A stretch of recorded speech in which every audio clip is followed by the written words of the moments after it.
Hey guys, आज हम black mirror के सीज़न 1 के एपिसोड 2 15 मिलियन मैरिट्स की कहानी को समझते हुए उस पर बातें करेंगे।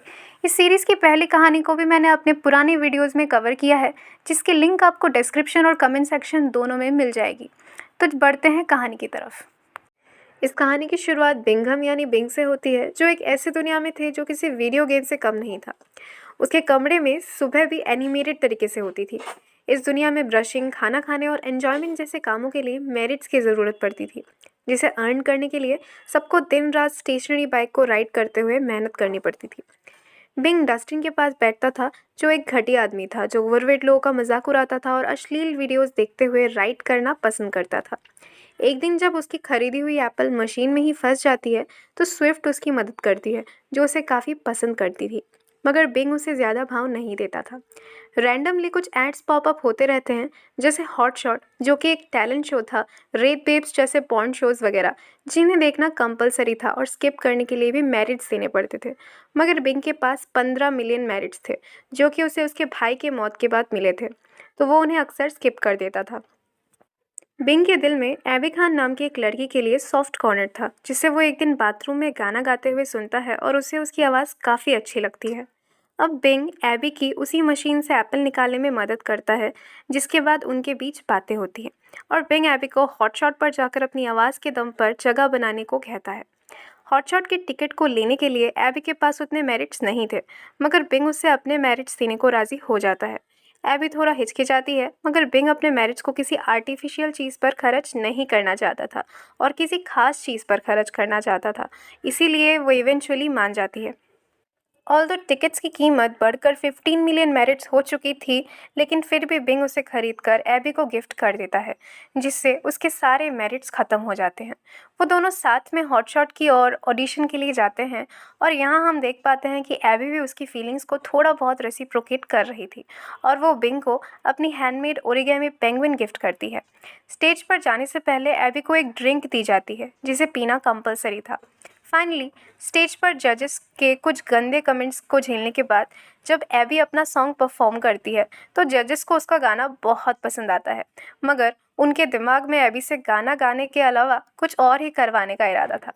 जब रेत उसे अपने इरोटिक शो रेत बेब्स पर काम करने का चांस देते हैं और जिसे एक्सेप्ट करने के बाद उसकी ज़िंदगी बदल जाएगी। उसे फिर कभी साइकिलिंग नहीं करनी पड़ेगी। ऑडियंस भी चीयर करती है और इन सब के प्रेशर में आकर एबी राज़ी हो जाती है। ऑल्दो बैक स्टेज से बिंग उसे रोकने की बहुत कोशिश करता है। इस इंसिडेंट से बिंग को काफ़ी गहरी चोट पहुंची थी, जिसने एबी के ओरिगेमी पेंगुइन को अभी भी संभाल कर रखा था और वो काफ़ी ज़्यादा चुप रहने लगा था। एड्स में भी उसे एबी को ही रेड पेप्स पर देखना पड़ रहा था और वो ना ही अपनी आंखें बंद कर सकता था और ना ही एड को स्किप कर सकता था। गुस्से में आकर वो कांच तोड़ देता है और टूटे हुए कांच का एक टुकड़ा अपने पास रख लेता है। नेक्स्ट डे से वो कंटिन्यूअसली साइकिलिंग शुरू कर देता है और जितना हो सके उतने कम मेरिट्स यूज़ करता है। फाइनली जब उसके 15 मिलियन मेरिट्स हो जाते हैं, तो वो हॉटशॉट का टिकट ले लेता है और स्टेज पर जाके पहले वो एबी का ड्रिंक शो करता है, ताकि उसे ड्रिंक ना पीनी पड़े। स्टेज पर वो एक एग्रेसिव डांस नंबर परफॉर्म करता है और फिर उसके छुपाए हुए कांच के टुकड़े को अपने गर्दन पर टिकाकर जान ले लेने की धमकी देता है। रेत को उसका ये सारा ढोंग बर्दाश्त नहीं होता, मगर चैरिटी और होप उसको एक बार सुनना चाहते थे। वो अपना सारा गुस्सा स्टेज पर उतार देता है और सिस्टम को काफ़ी कोसता है। वो अपनी आसपास की सभी आर्टिफिशियल चीज़ों को पॉइंट आउट करके ये बताता है कि सिस्टम किसी भी असली चीज़ को ज़िंदा रहने ही नहीं देती, बल्कि उसे भी अपनी तरह आर्टिफिशियल में बदल देती है। उसने अपने सारे मेरिट्स देकर एबी के लिए कुछ अच्छा करना चाहा था, मगर उन्होंने उसे भी एक सेक्स टॉय बनाकर छोड़ दिया था। जज होप और चैरिटी को उसकी सो कॉल्ड स्पीच काफ़ी अच्छी लगती है और वो उसे अपने शो पर वीकली 30 मिनट का एक एपिसोड में बोलने का मौका देते हैं और विंग उसे एक्सेप्ट कर लेता है। नेक्स्ट डे हम बाकियों को देखते हैं जो अपनी नॉर्मल डे काट रहे थे। जहाँ डस्टिन एबी को देखने के मज़े ले रहा था, वहीं दूसरे चैनल पर बिंग अपनी भड़ास निकाल रहा था। वो फाइनली ये सब ख़त्म करने की बात करता है, मगर नेक्स्ट ही मोमेंट काफ़ी कामली सबको अगली एपिसोड देखने के लिए कहता है। शूट के ख़त्म होते ही हम बिंग को देखते हैं, जो अपेरेंटली एक बड़े कमरे में रह रहा था और वो कांच को एक बॉक्स में संभाल कर रख लेता है और जूस पीते हुए विंडो के बाहर झांकता है, जहां हमें दूर दूर तक जंगल और खुला आसमान दिखता है। ये एपिसोड एक ऐसे लाइफ को दिखाती है जहाँ लोग पॉड्स जैसे रूम में रहते हैं जो स्क्रीन की तरह काम करती है। यहाँ सुबह से लेकर रात तक सब आर्टिफिशियल तरीके से होती है। अब ये कंसेप्ट बिल्कुल भी अजीब नहीं है, क्योंकि रियल लाइफ में भी हम लैपटॉप्स और फ़ोन वगैरह में ही लगे रहते हैं सोशल मीडिया पर एक अलग एस्टेब्लिश्ड लाइफ जीने के लिए। स्टेशनरी बाइक्स पर राइड करना हमारे रिलेंटलेसली काम करते रहने का सिंबलाइजेशन है। कभी कभार हम इतना रोबोटिकली काम करते हैं कि सक्सेस बस एक धुंधला कॉन्सेप्ट बनकर ही रह जाता है।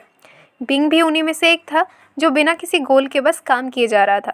इस दुनिया में अनटाइमली एड्स आते रहते हैं जिन्हें स्किप करने के लिए पैसे देने पड़ते हैं।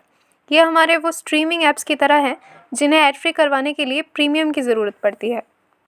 बाकी के कैरेक्टर्स जैसे डस्टिन और स्विफ्ट काफ़ी डिस्टिंग्विश्ड थे। डस्टिन को काफ़ी बुरा दिखाया गया, जहाँ की स्विफ्ट को काफ़ी सेंसिबल लड़की की तरह शो किया गया।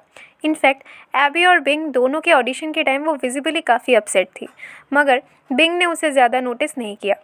उसकी नज़र में आई एबी, जो कि अगेन एक नॉर्मल सेंसिबल शाई टाइप की लड़की थी। इनफैक्ट हॉटशॉट पर जाने का आइडिया भी बिंग ने ही उसे दिया था। हॉटशॉट की बात करी जाए तो वो उन सभी टैलेंट शोज़ को दर्शाता है जो फिजिबली टैलेंट से ज़्यादा ग्लैमर और मसाले पे फोकस करती है।